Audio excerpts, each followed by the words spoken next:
कोई अपना सा हो काश फाउंडेशन ने थैलेसीमिया बीमारी को जड़ से खत्म करने के लिए महाअभियान चलाया जा रहा है। कोई अपना सा हो काश फाउंडेशन ने ठाना है कि अब प्रदेश से थैलेसीमिया बीमारी को जड़ खत्म करना है। इसी तर्ज पर शहर के कई स्थानों पर ब्लड कैंप आयोजन कर रहे हैं। इसके साथ ही इस गंभीर बीमारी से बचने के लिए लोगों को जागरूक भी कर रहे हैं। सुरेंद्र सचदेव और काजल सचदेव ने बताया कि थैलेसीमिया सेंटर, जो कि फाफाडीह में स्थित है, जहां पर लगभग 70 बच्चे रजिस्टर्ड हैं, जिनका ब्लड उनकी आवश्यकता के आधार पर चढ़ाया जाता है, वो भी निःशुल्क।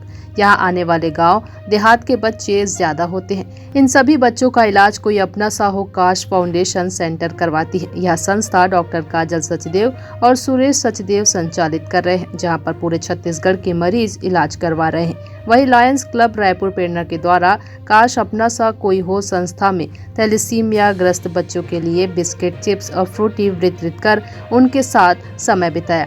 इस दौरान सुरेश सचदेव, काजल सचदेव, संदीप कुकरेजा, चंद लखवानी, रिपू दमन पुसरी, पमिंदर पुसरी, दिलशरीन कौर पुसरी आदि मौजूद थे।